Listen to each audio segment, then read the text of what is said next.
Yes, dictation 5 second बाद start होगा। Speed 90 word पर मिनट।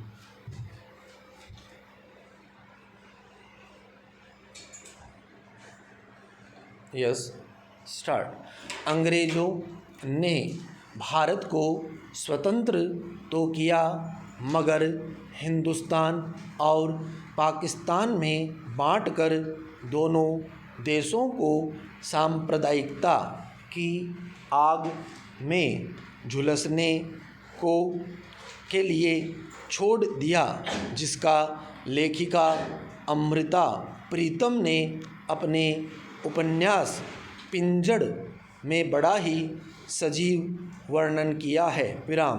दोनों देशों के सांप्रदायिक हिंदुओं और मुसलमानों की व्यंग्यात्मक शैली में निंदा करते हुए भारत के वर्तमान शायर निद्दा फाजली ने लिखा है। विराम। हिंदू भी मज़े में है, मुसलमान भी मज़े में, इंसान परेशान यहाँ भी है वहाँ भी। विराम पैरा।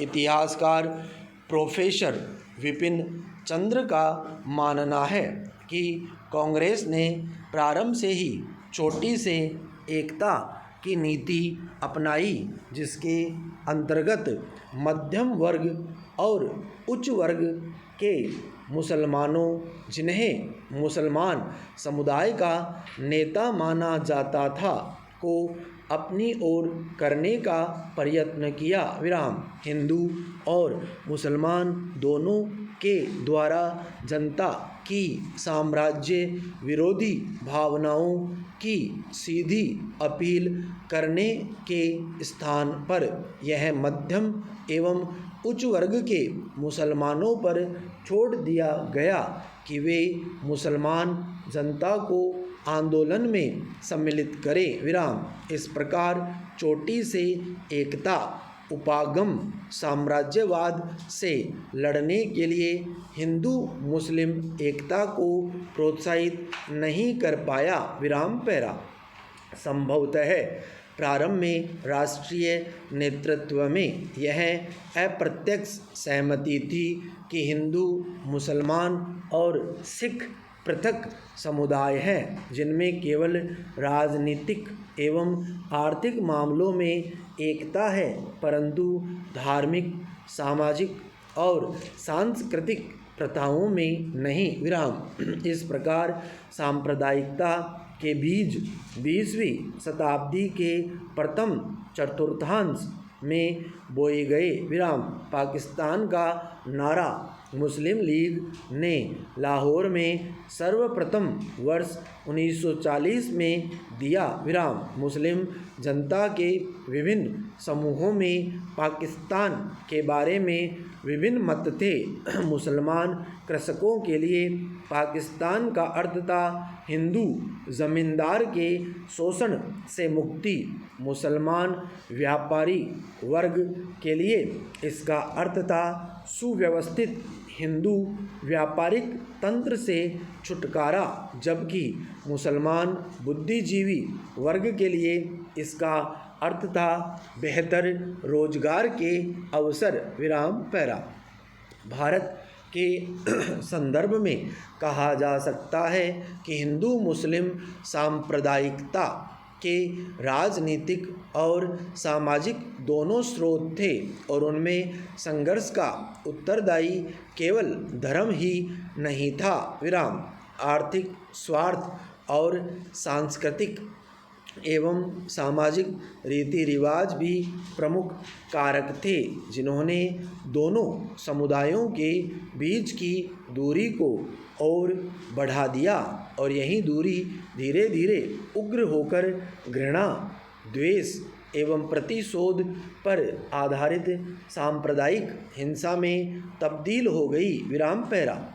सांप्रदायिकता धर्म की अपेक्षा राजनीति से अधिक प्रेरित होती है। विराम। सांप्रदायिकता तनाव का कर्ता धर्ता राजनीतिज्ञों का एक वर्ग होता है, जो पाखंडी धार्मिक व्यक्तियों के एक वर्ग को साथ लेकर अपनी राजनीतिक स्थिति को सुदृढ़ करने एवं स्वयं को समृद्ध बनाने के लिए हर अवसर का लाभ उठाना चाहता है और जन सामान्य के आगे वह स्वयं को अपने समुदाय के सबसे बड़े हिमायती के रूप में प्रस्तुत करता है। विराम। वास्तव में सांप्रदायिकता हिंसा धार्मिक कट्टरवादियों द्वारा भड़काई जाती है।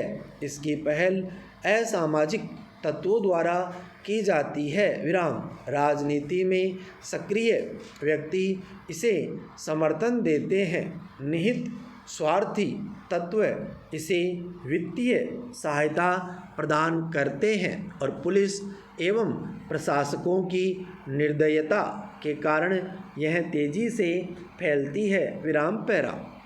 भारत में सांप्रदायिकता का एक महत्वपूर्ण कारक पड़ोसी देश पाकिस्तान के शासकों की भारत के प्रति द्वेष की भावना भी है। विराम। अस्थिरता उत्पन्न करने वाले पाकिस्तान के कई प्रयत्नों ने हिंदुओं और मुसलमानों में एक दूसरे के प्रति दुर्भावना और संदेह को पैदा किया है। विराम। पाकिस्तान द्वारा भारतीय सीमा पर की जाने वाली गोलाबारी और वहाँ के आतंकवादियों द्वारा ताज आदि पर किए गए हमलों से यह बात प्रमाणित भी हो चुकी है। विराम पैरा।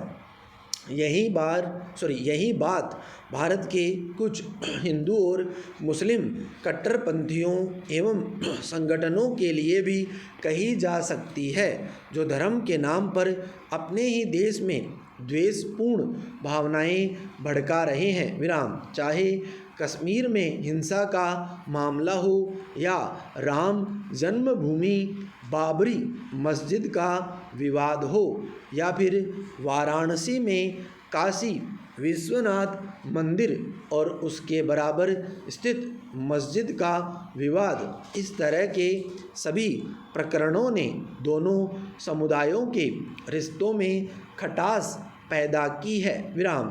प्रेस और संचार माध्यम भी अपने अपने तरीकों से सांप्रदायिक तनावों को बढ़ाने में योगदान देते हैं। विराम। उनके द्वारा अफवाहों पर आधारित तथ्यों की गलत प्रस्तुति आग में घी जैसा काम करती है। विराम। भारत के मशहूर शायर जावेद अख्तर ने कट्टरवादी हिंदुओं द्वारा बाबरी मस्जिद तोड़े जाने पर अपने शब्दों के माध्यम से इस प्रकार विरोध जताया था। विराम पैरा।